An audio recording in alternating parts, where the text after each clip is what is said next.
welcome back. In today's video, we're going to talk about the top 5 reasons to be excited for Baldur's Gate 3. I needed a break from the beginner's guides mechanic videos that I've been doing. My brain can't take it anymore. Hopefully you guys are as excited as I am, and if you're not, maybe you'll learn something new from this video. Reasons number 4 and 5 might be something that you haven't thought about yet, and after that I'm going to throw in a quick discussion on something that might be a little controversial, so you're going to want to stick around for that and let me know your opinions. If you guys end up enjoying this video, please subscribe, for there will be more Baldur's Gate 3 content on the way. I'll put links to my social medias below if you want to stay updated on future video releases. Let's get right into it. Larian Studios. This right here might be the best reason alone. Larian Studios is the perfect company for Baldur's Gate 3.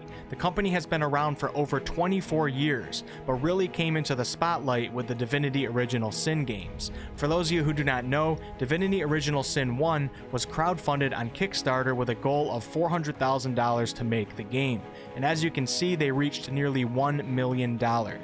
The game released in 2014 and proved to be a success, so Larian Studios went on to working on Divinity Original Sin 2, which is a game that you often hear so many people say is the best game that they have ever played. Larian started a Kickstarter for Divinity Original Sin 2 as well. They asked for $500,000 and ended up receiving over $2 million this time. What does that say about a company? It says a lot. They have earned the trust and loyalty of many gamers over the years. Their success from the Divinity series allowed and motivated them to start creating Baldur's Gate 3 without a Kickstarter this time. I think that's great.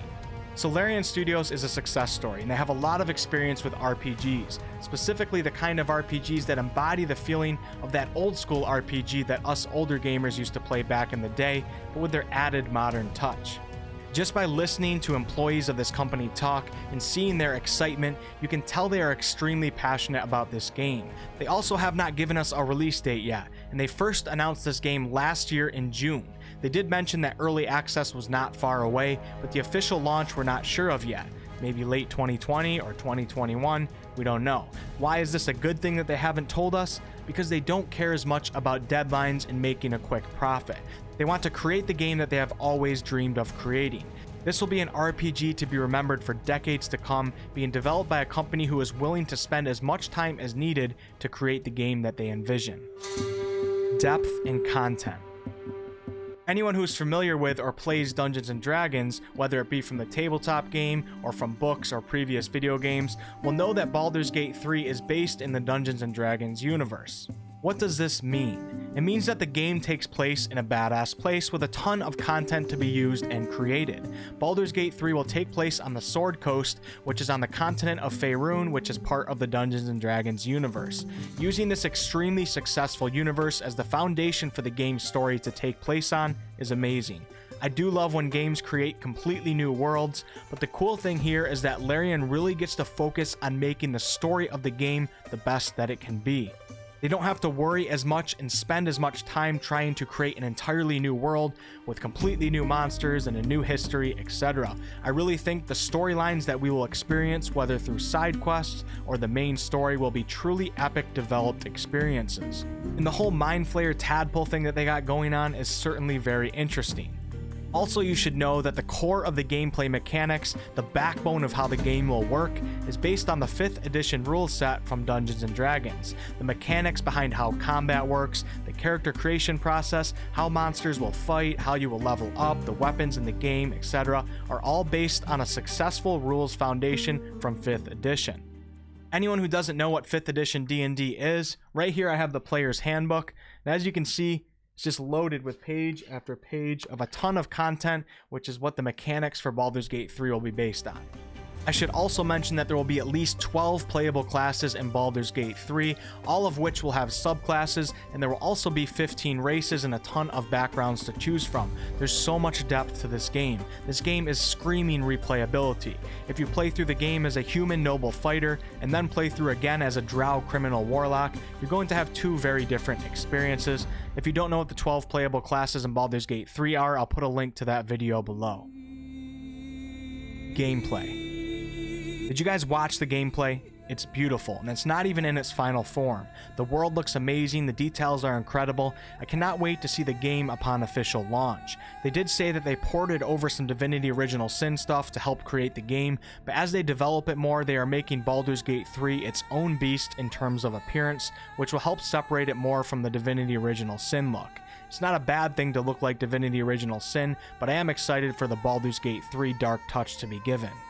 One thing I noticed almost immediately upon watching the gameplay was the animations. This is some of the best work I have seen in terms of animations in a game. The characters' movements, even the subtle movements that they do when they're not walking or running, all look very realistic and well done. What caught my eye first was when the character dips his bow into the fire. Perspective. Am I the only one who heard the owner of Larian Studios say that you could also play this game, at least in certain situations, in the third-person perspective? Now don't get me wrong, I love the isometric view in games, but I also love close to the ground behind the character third-person views.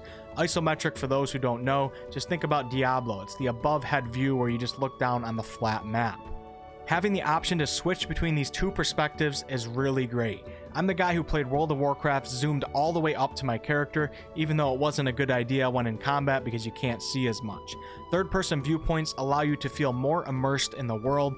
You feel like you are actually moving with your character as opposed to controlling them like a god from above. I will still likely use the isometric view for the majority of the game, but when I'm out exploring, I think I'm going to sometimes drop down to that third-person view and take it all in.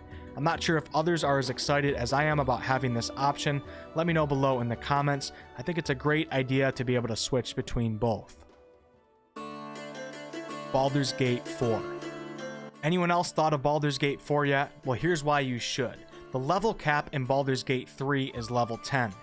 For people who are not familiar with D&D, you won't think much of this, but what you should know is that in D&D you can actually get to level 20 and possibly higher. Basically, half of your character's development is level 11 to 20. Some people might be disappointed that Baldur's Gate 3 is stopping us at 10 because you're likely going to miss out on some higher level spells and other obvious things that you would experience in the level range of 11 to 20. But let's look back at Baldur's Gate 1 and 2. These games are more so based on experience caps, but I'm going to present them as levels just to get the point across. In Baldur's Gate 1, you could basically get your character to around level 10. 2 years later, when Baldur's Gate 2 came out, you could get your character to around 20, with expansions allowing you to go even higher. Baldur's Gate 1 and 2 were based on different rule sets of D&D than Baldur's Gate 3, but it's still similar in an overall sense of progression. So looking at Baldur's Gate 3 having a level cap of 10 makes me think that they are already planning on continuing our journey with a Baldur's Gate 4, assuming Baldur's Gate 3 turns out to be successful. There's so much content in these games that it might actually be a mistake for a company to try to make one game that includes all of the possible character progression. Instead, focus down on half and live by the quality over quantity model. I think that is smart. If what I'm saying turns out to be true, we will have something to look forward to after we've completed Baldur's Gate 3. That's the world I like to live in. So the possibility of Baldur's Gate 4 is another reason to be excited for Baldur's Gate 3, for you won't want to miss out on part 1 of this epic journey. So those are my top 5 reasons to be excited for Baldur's Gate 3. But now let's talk about something a little more controversial. Roll the drums. Turn-based combat.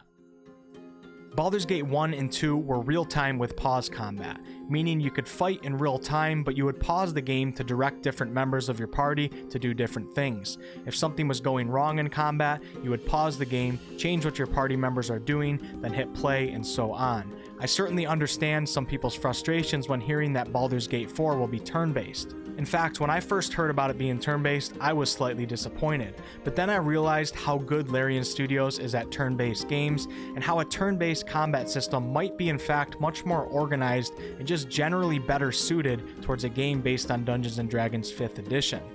I can still certainly see real-time with pause working out well, for Baldur's Gate 1 and 2 were successful with this system, but I think Larian made the right move here. Not only because they are experts on turn-based combat because of the Divinity games, but they are also trying to stay true to D&D 5e. Let me also point out that this game will support cooperative play, and it seems like co-op will be advertised fairly heavily. I, for one, am very excited to play with friends, especially on such a deep, in-depth journey. Real-time with pause combat makes it much less reasonable for co-op play to actually work, for the pause mechanic isn't meant for more than one player. Have you guys ever seen it work well? Maybe you have. So turn-based is the way to go for this game if you want co-op to be a reasonable choice. I will also mention that Larian has made it so when it's your team's turn in combat, you can go whenever you want. There's no specific order for who goes first in your party. You can even attack at the same time as your friends. This will be more enjoyable in co-op, for it keeps each player more active and there's not as much of just sitting around and waiting. Of course, Larian could have offered both styles of combat as options in the game, like the game Pillars of Eternity did, but I think it's better for them to focus on one style and make it the best that it can possibly be.